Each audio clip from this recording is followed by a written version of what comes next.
Bagi informasi mengenai penanganan pandemi COVID-19 ini. Sesuai dengan keputusan dalam rapat kabinet yang dipimpin oleh Bapak Presiden, evaluasi untuk PPKM di Jawa Bali dilakukan setiap 1 kali seminggu. Sementara untuk luar Jawa Bali akan dilakukan setiap 1 dalam 2 minggu.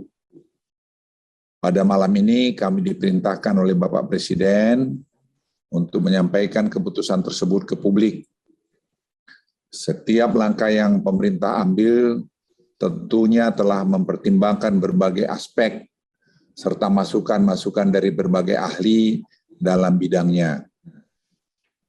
Penanganan di luar Jawa, Bali tentunya tidak bisa serta-merta dibandingkan dengan Jawa Bali. Karena tantangan di luar Jawa Bali lebih besar dari tantangan di dalam Jawa Bali. Contohnya dalam hal dukungan infrastruktur kesehatan. Pemerintah akan terus bekerja keras untuk mengendalikan pandemi di seluruh Indonesia. Dengan struktur penanganan sekarang ini, menurut hemat saya sudah sangat baik, karena Presiden yang menjadi Panglima paling tinggi dalam penanganan ini, sedangkan Menko Perekonomian dan saya adalah sebagai komando-komando wilayah atau komando lapangan seperti organisasi di militer juga. Tidak mungkin satu komando untuk semua itu, karena itu melihat luas rentang kendalinya. Oleh karena itu keputusan yang diperintahkan untuk menunjuk Menko Perekonomian untuk menangani luar Jawa, dan saya menangani Jawa Bali, saya pikir sudah keputusan yang paling tepat.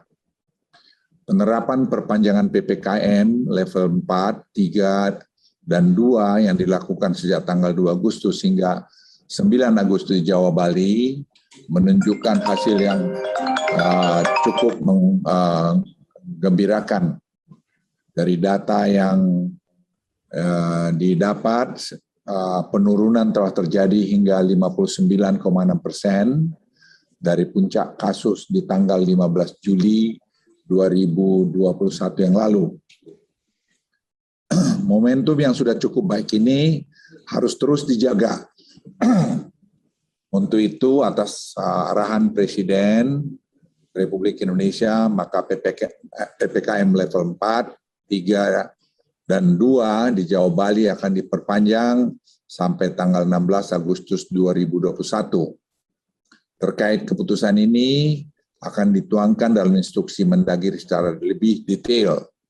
Dalam proses keputusan detail ini pun kami telah berkomunikasi dengan cermat dengan berbagai pihak, misalnya asosiasi mal, perindustrian, dan sebagainya, sehingga detail-detail pelaksanaan ini sudah disiapkan dengan baik oleh berbagai asosiasi.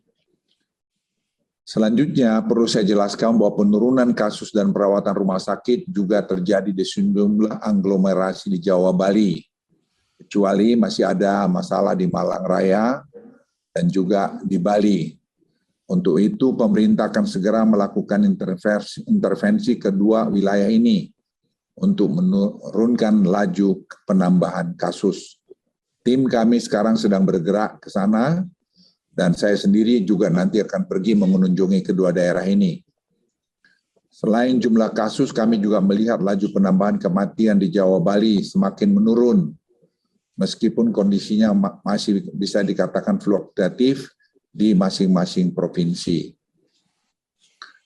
Pemerintah juga sangat mewaspadai kenaikan mobilitas yang tercermin dari kenaikan indeks komposit pasca 26 Juli terhadap kenaikan kasus konfirmasi ke depannya. Hal ini tentunya akan kami pantau sampai minggu depan, mengingat adanya jeda 14 sampai 21 hari dari perubahan indeks komposit terhadap penambahan kasus. Dan ini kami lakukan secara ilmiah dengan bekerja sama dengan Facebook dan juga bekerja dengan Google dan bekerja juga dengan NASA. Dalam penerapan PPKM level 4 dan 3 yang akan dilakukan pada tanggal 10 sampai 16 Agustus 2021 nanti, terdapat 26 kota atau kabupaten yang turun dari level 4 ke level 3. Hal ini menunjukkan perbaikan kondisi di lapangan yang cukup signifikan.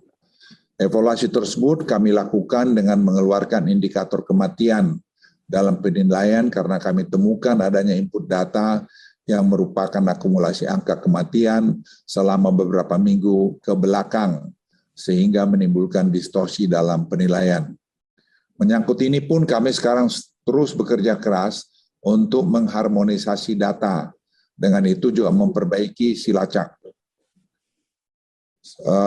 Kami membentuk tim khusus untuk menangani wilayah-wilayah yang memiliki lonjakan kasus kematian yang signifikan dalam beberapa minggu terakhir yang seperti kami lakukan di Yogyakarta. Setelah kami kembali dari Yogyakarta, kita evaluasi angkanya, kita temukan di sana-sini yang perlu diperbaiki. Selain perkembangan kasus COVID-19, saya juga akan sampaikan perkembangan yang terus membaik dari pelaksanaan 3M, testing dan tracing, serta capaian vaksinasi. Dan saya terima kasih juga kepada TNI Polri, Pemda, semua pihak, mahasiswa, anak-anak muda kita yang telah bahu-membahu bekerja untuk mensukseskan ini. Kepatuhan mengenai menggunakan masker telah mencapai 82%, meningkat 5% dibandingkan bulan Februari-Maret. Dan ini pekerjaan yang tidak mudah. Dan kami himbau juga pada kesempatan ini supaya seluruh masyarakat membudayakan untuk memakai masker ini. Karena kita mungkin akan hidup dalam bertahun-tahun ke depan dengan masker ini. Karena ini salah satu alat di samping vaksin untuk mencegah penularan varian Delta.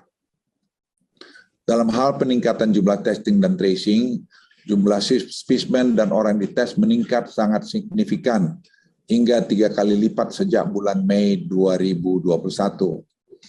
Selain itu dari sisi tracing, keterlibatan TNI dan Polri mampu meningkatkan jumlah kontak erat yang berhasil di tracing. Saat ini memang masih ada pencatatan yang dilakukan secara manual untuk aktivitas tracing ini, terutama karena keterbatasan akses internet untuk wilayah-wilayah pedesaan. Namun hal ini akan terus kami perbaiki dengan penambahan jumlah digital tracer lapangan, dan juga perbaikan pada sistem silacak yang lebih adaptif guna mengakomodasi tracing kontak erat yang akan semakin besar hari ke harinya. Dalam hal kecepatan laju vaksinasi, sejumlah provinsi dan wilayah aglomerasi menunjukkan peningkatan laju vaksinasi harian yang cukup signifikan. Hal ini tentu saja akan membantu dalam hal upaya pengendalian pandemi COVID-19 akibat varian Delta. Dalam OSI perpanjangan PPKM dilakukan mulai 10 Agustus ini, terdapat 2 roadmap yang memiliki penyesuaian dan diuji cobakan, yaitu sektor pembelanjaan mal dan industri esensial yang berbasis ekspor atau penunjangnya. Pemerintah akan melakukan uji coba pembukaan secara gradual untuk mal, pusat perbelanjaan di wilayah dengan level 4, dengan memperhatikan implementasi protokol kesehatan.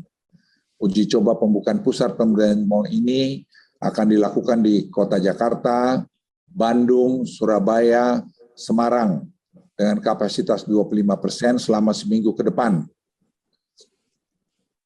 Nah, dengan protokol kesehatan yang ketat. Hanya mereka yang sudah divaksinasi, saya ulangi, hanya mereka yang sudah divaksinasi dapat masuk ke mal dan harus menggunakan aplikasi Peduli Lindungi.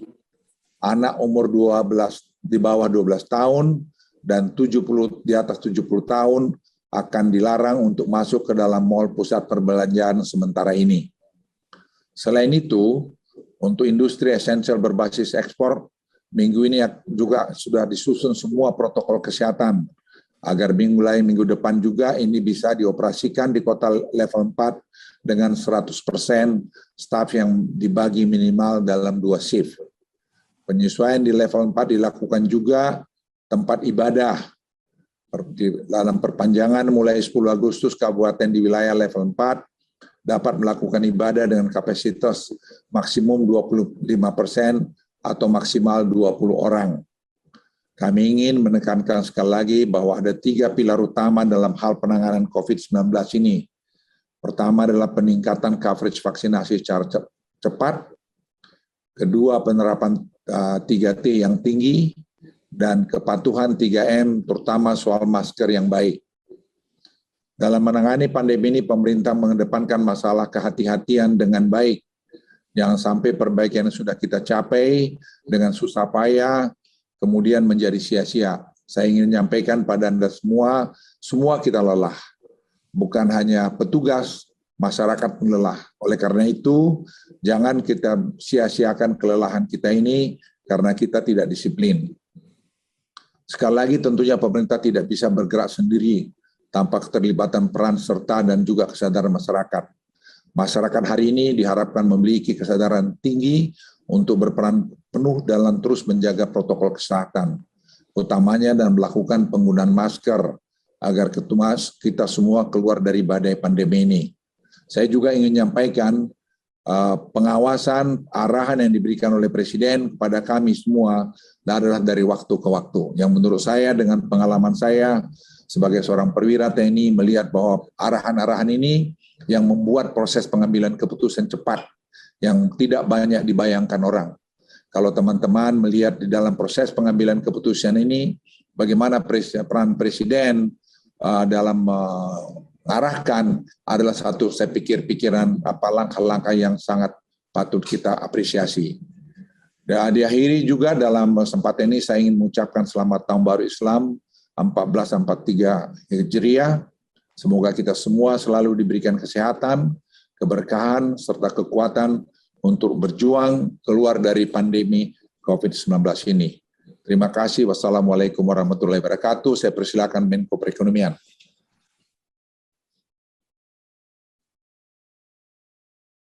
Bapak Menteri Kesehatan, Bapak Ibu media cetak maupun elektronik, Assalamualaikum warahmatullahi wabarakatuh. Salam sejahtera bagi kita.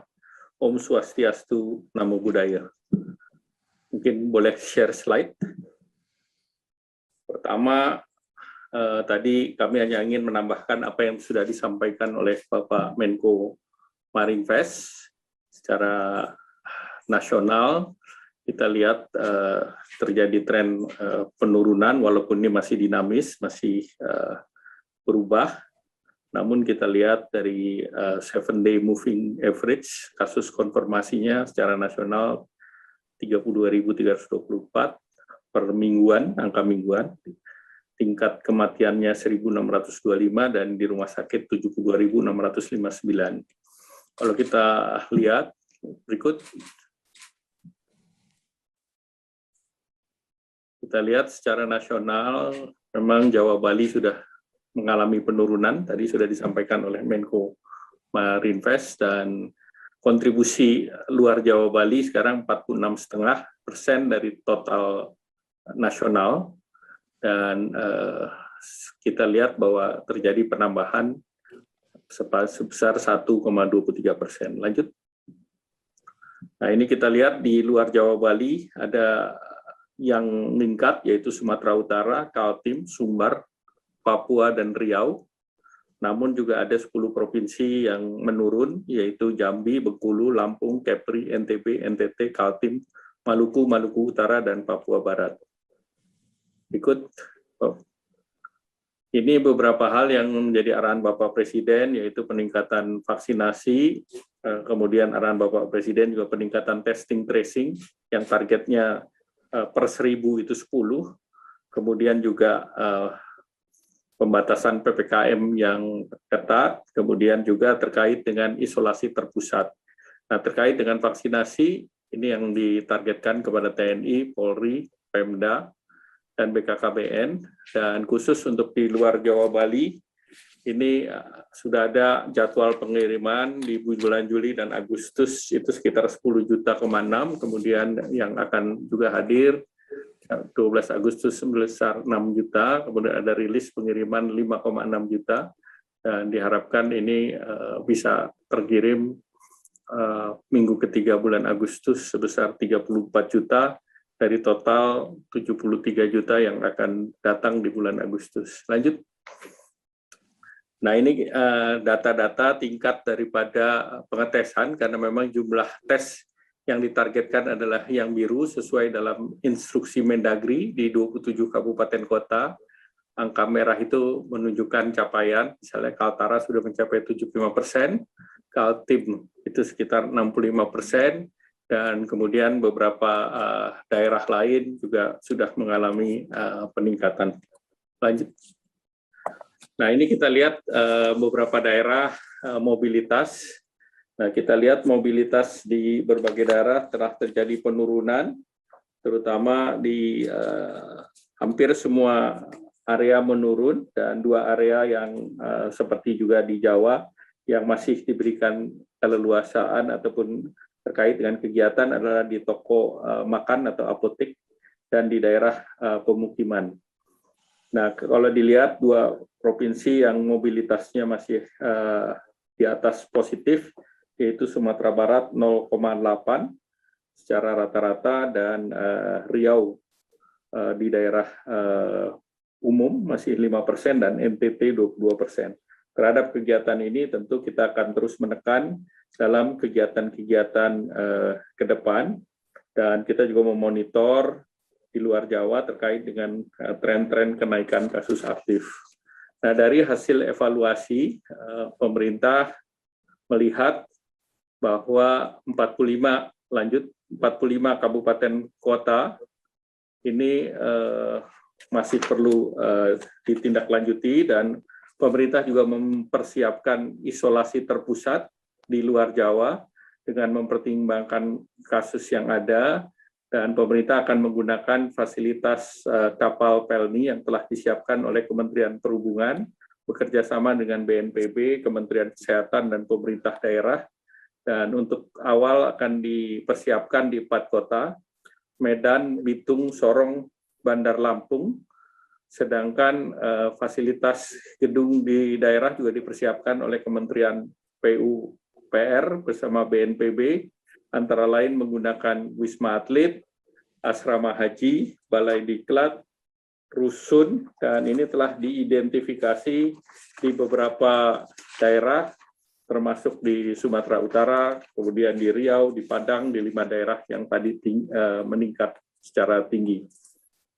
Kemudian pembiayaan isolasi terpusat itu kerjasama Pemda, Kemenkes, BNPB, dan yang sudah confirm adalah untuk Bitung dan Bandar Lampung. Beberapa wilayah yang disiapkan oleh Kementerian PUPR diharapkan bisa disiapkan dalam 1 minggu, 2 minggu ke depan adalah di Provinsi Sumatera Utara, Sumatera Barat, Riau, Kalimantan Timur, NTT, dan Papua. Selanjutnya, nah ini adalah 45 kabupaten kota yang akan diperpanjang karena ini adalah levelnya adalah level 4 dan resikonya masih resiko tinggi.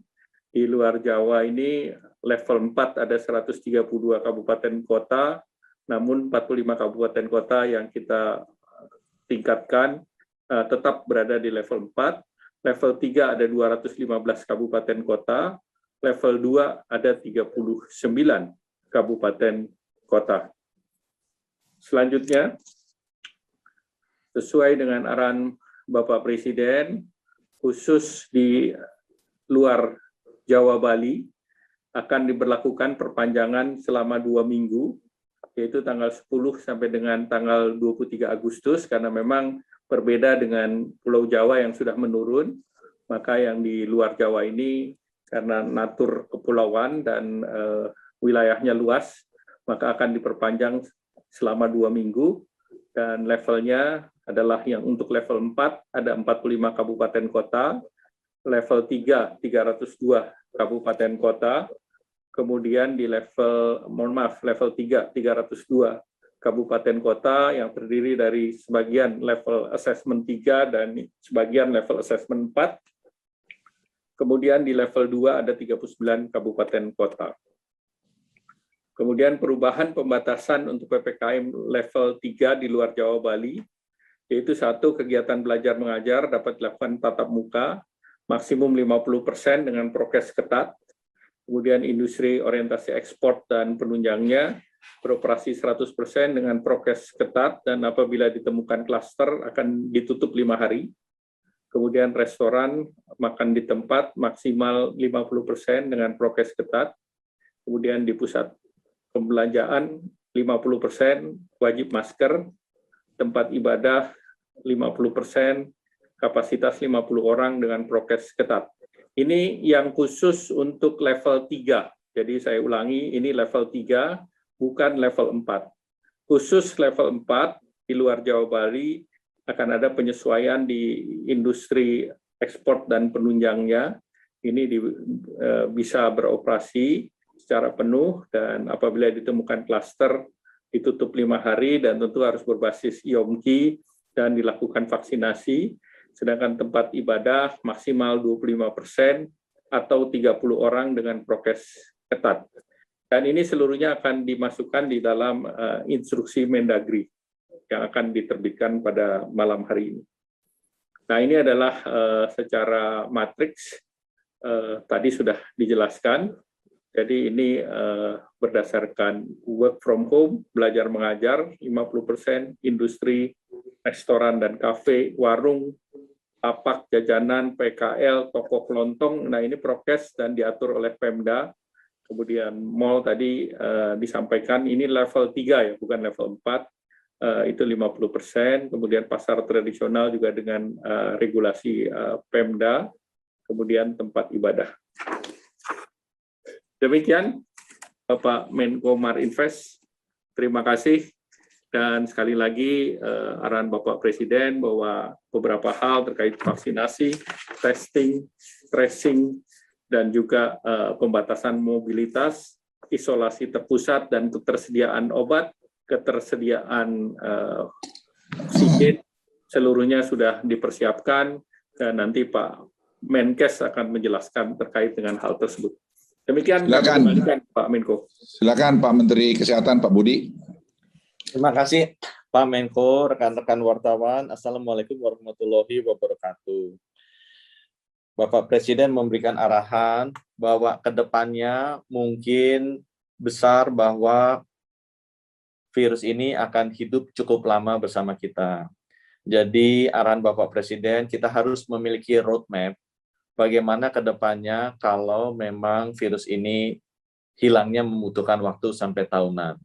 Bagaimana protokol kesehatan yang kita miliki bisa menjaga kita untuk tetap hidup normal menjalankan aktivitas ekonomi, tapi dengan kondisi yang lebih aman. Untuk itu, atas arahan Bapak-Bapak Menko, kami akan segera melakukan pilot project yang mengatur secara digital penerapan dari protokol-protokol kesehatan di 6 aktivitas utama. Yang pertama adalah perdagangan, itu bisa perdagangan modern seperti mall atau department store, atau juga perdagangan tradisional seperti pasar basah atau toko-toko kelontong. Yang kedua adalah kantor dan kawasan industri. Yang ketiga adalah transportasi, baik darat, laut, dan udara. Yang keempat adalah pariwisata, hotel, restoran, atau event. Yang kelima, keagamaan. Dan yang keenam, pendidikan. Arahan beliau agar dipastikan bahwa protokol kesehatan yang nantinya akan mendampingi kehidupan kita ke depan itu benar-benar bisa praktis, bisa juga digital atau berbasis information technology, dan juga bisa mengamankan kehidupan kita sehari-hari. Dan sudah diputuskan oleh Bapak Presiden bahwa nantinya akan menggunakan aplikasi Peduli Lindungi sebagai dasar, dan kita rencananya mulai minggu depan akan mulai di beberapa mall bekerjasama dengan Asosiasi Mall Indonesia. Kita juga sudah mengintegrasikan dengan transportasi udara, di mana teman-teman wartawan juga sekarang sudah merasakan setiap kali kita check-in akan langsung ketahuan status vaksinasi dan status PCR-nya secara digital, ya, secara otomatis. Nanti semua aktivitas tersebut, kalau mau masuk ke aktivitas tersebut, harus ada proses screening yang akan menentukan apakah yang bersangkutan sudah divaksin atau tidak. Kalau yang bersangkutan sudah divaksin, mereka akan masuk dan akan memperoleh protokol yang lebih longgar dibandingkan dengan yang belum vaksin. Sama seperti misalnya kalau kita masuk restoran, ada daerah merokok atau tidak merokok. Bisa dibayangkan seperti itu. Jadi kalau yang untuk vaksin, mungkin satu mejanya bisa berempat, bisa selamanya buka masker, tapi yang belum vaksin, mungkin harus satu meja berdua dan ditaruh di ruangan yang terbuka. Nah, hal-hal seperti tersebut akan diatur dalam bentuk protokol kesehatan untuk ke-6 aktivitas yang tadi saya sebutkan. Perdagangan, baik tradisional maupun modern, kantor dan kawasan industri, transportasi, darat laut udara, pariwisata, hotel, restoran, event, acara-acara keagamaan, dan juga pendidikan. Nah, diharapkan dengan adanya pilot project ini, bekerja sama dengan asosiasi, proses ini atau protokol kesehatan ini bukan hanya dimiliki oleh pemerintah, tapi juga dimiliki oleh pesertanya, oleh asosiasinya, dan bisa dilakukan tindakan-tindakan pengamanan, insentif dan disinsentif yang dilakukan juga oleh asosiasi terhadap anggotanya. Jadi pengawasannya bisa lebih efektif karena dilakukan juga oleh asosiasi bersama dengan pemerintah. Di samping itu, selain protokol kesehatan, Bapak Presiden juga menekankan perlunya testing dan tracing itu ditingkatkan. Ini adalah salah satu kelemahan kita yang sangat dibutuhkan ke depannya kalau kita mau secara bertahap membuka aktivitas sehari-hari tanpa mengorbankan unsur keamanan. Kita melihat bahwa testingnya sudah terjadi peningkatannya cukup tinggi. Dari sebelum Lebaran mungkin masih kisarannya puluhan ribu, sekarang sudah tes spesimennya di atas 200.000, sedangkan tes jumlah orangnya sekitar 150 ribuan. Itu kenaikan yang luar biasa. Tapi kami masih berpikir untuk perlu meningkatkan dengan kondisi positivity rate seperti sekarang ke angka 300 sampai 400 ribuan. Tracing juga kami melihat banyak kita perbaiki, infrastruktur sudah diperbaiki, tracer-tracernya juga sudah disiapkan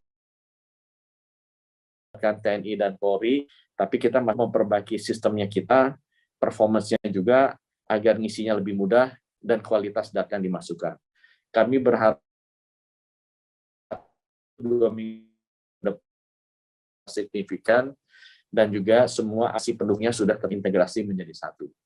2 hal tadi, Bapak Ibu, yaitu peningkatan protokol kesehatan didukung dengan aplikasi digital untuk sektor-sektor aktivitas sehari-hari yang kita lakukan, 6 sektor tadi.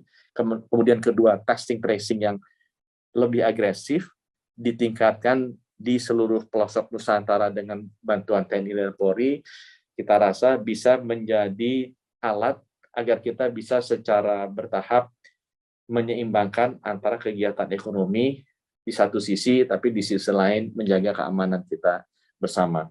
Khusus untuk vaksin, saya menambahkan sedikit yang tadi meneruskan yang Pak Menko Ekon sampaikan.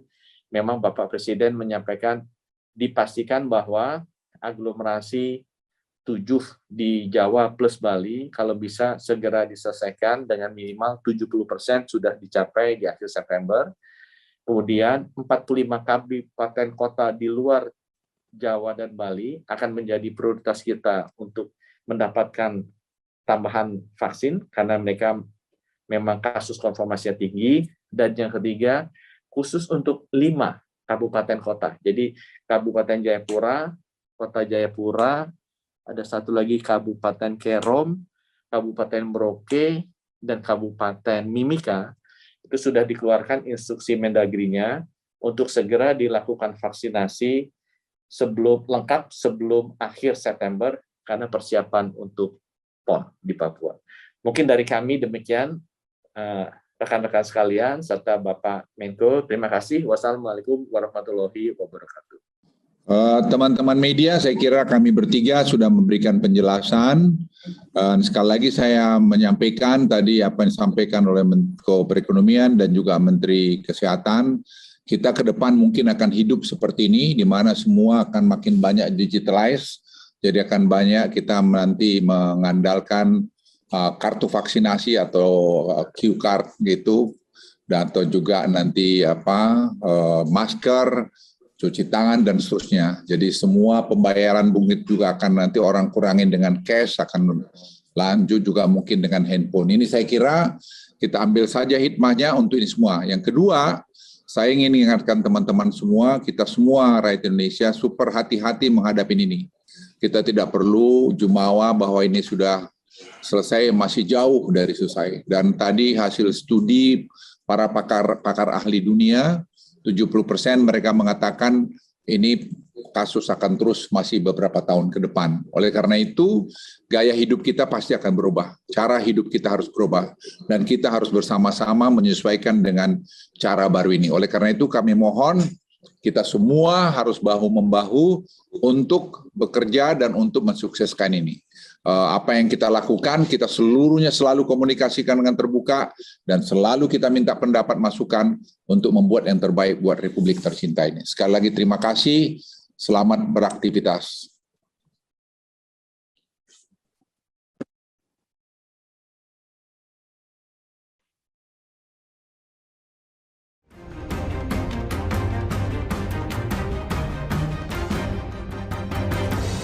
Bapak, Ibu, saudara-saudara, saat ini semua wajib pakai masker. Indonesia pasti bisa.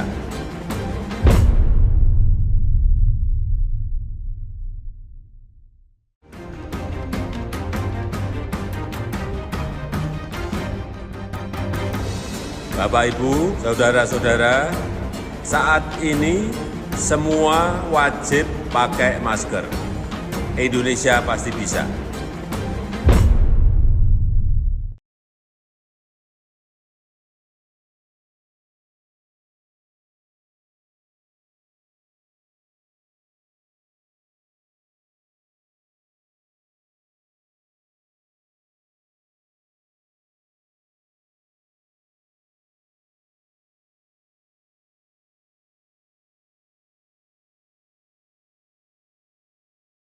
Jangan lupa follow, like, dan subscribe sosial media Tribun Jateng.